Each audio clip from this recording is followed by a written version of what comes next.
ಬಹುಮುಖ ಪ್ರತಿಭೆ ನೀನು. ವಿಶೇಷವಾದಂತಹ ಪಾರಿತೋಷಕವನ್ನು ಈಗಲೇ ನಿನಗೆ ಕೊಡಬೇಕು ಅಂತ ಮನವಾಗಿದೆ. ಕೊಡ್ಲೇಬೇಕು ಅಲ್ಲ ಅಂತಾದ್ರೆ ನಾನು ಕೇಳಿದ ಪ್ರಶ್ನೆ ಒಂದು, ನನ್ನ ಮನದನ್ನೆಯಾಗುವೆಯಾ ಅಂತ. ಅದನ್ನು ನೀನು ನೃತ್ಯ ರೂಪದಲ್ಲಿಯೇ ತೋರಿಸಿಬಿಟ್ಟೆಯಲ್ಲ, ಜಾಣೆ ನೀನು. ಬಡವರ ಮನೆಗೆ ಭಾಗ್ಯ ದೇವತೆ ಬಂದ ಹಾಗಾಯಿತು. ಬಡವರ ಮನೆಗೆ ಅದು ಮಾತಿನಲ್ಲಿ ಹೇಳುವುದು ಹಾಗೆ. ಬಡವರ ಮನೆಗೆ ಭಾಗ್ಯ ದೇವತೆ ಬಂದ್ರೆ ಏನಾಗುತ್ತದೆ? ಇಲ್ಲ, ಶ್ರೀಮಂತನಾಗುತ್ತದೆ. ಅವಳ ಹೃದಯ ಶ್ರೀಮಂತಿಗೆ ಎಂದು ಹೇಳಿಕೊಂಡದ್ದು. ಹೆಚ್ಚೆ ಇದು ಬಯಸದೇ ಬಂದಂತಹ ಭಾಗ್ಯ. ಯಾವುದೇ ಹೆಣ್ಣಾದ್ರೂ ಇಲ್ಲ ಅಂತ ಹೇಳುವುದಿಲ್ಲ, ಒಪ್ಪಿಕೊಳ್ಳುತ್ತಾಳೆ. ಆದ್ರೆ ಒಂದು ಹೆಣ್ಣಿನ ಬದುಕು ಹೇಗೆ? ಬಾಲ್ಯದಲ್ಲಿ ತಂದೆ ತಾಯಿಗಳ ಆಧೀನ, ಮದುವೆ ಆದ್ಮೇಲೆ ಗಂಡನ ಆಧೀನ, ಮುಪ್ಪಿನಲ್ಲಿ ಮಕ್ಕಳ ಆಧೀನ. ಈಗ ನಾನು ಅಪ್ಪನ ಆಧೀನದಲ್ಲಿದ್ದೇನೆ.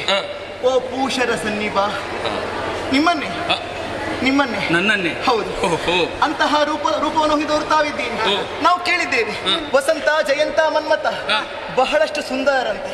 ಅವರನ್ನೇ ಹೋಲುವಂತಹ ರೂಪ ಇದು, ಇರುವುದರಲ್ಲಿ ಅನುಮಾನವೇ ಇಲ್ಲ.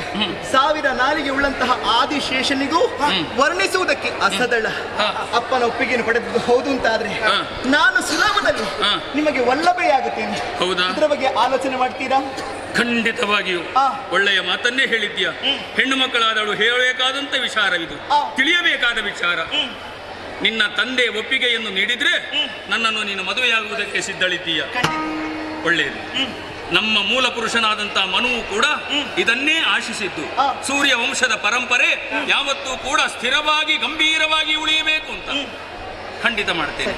ಕುಂದ ಕುಟ್ಮಲರದನಿ ನಿನ್ನಯ ತಂದೆ ಕುತುರುತ ಕದನವ ಚಂದದಿ ವರಿಸುವಿನು ಸದ್ಗುಣ ವೃಂದಿದವು.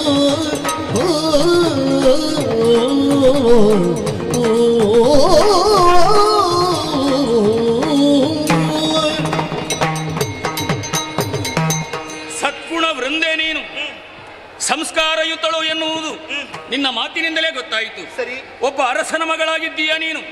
ನಾನು ಕೂಡ ಬಯಸಿದ್ದೆ ಅದನ್ನು. ನನ್ನ ಆಕಾಂಕ್ಷೆ ಈಡೇರಬೇಕು ಅಂತಾದ್ರೆ ಸತ್ಕುಲ ಪ್ರಸೂತಳೋರಳು ಆಗಬೇಕು ಅಂತ. ನನ್ನ ಭಾಗ್ಯ ಇದು, ನನಗೆ ಬಂದಂತಹ ಭಾಗ್ಯ. ನೀನಂದಂತೆ ನಿನ್ನ ಅಪ್ಪನನ್ನು ಒಪ್ಪಿಸುವಂತಹ ಹೊಣೆಗಾರಿಕೆ ನನ್ನದ್ದು. ಆದೀತು, ಆದಷ್ಟು ಬೇಗ ಬನ್ನಿ. ಖಂಡಿತ ಬರ್ತೇನೆ.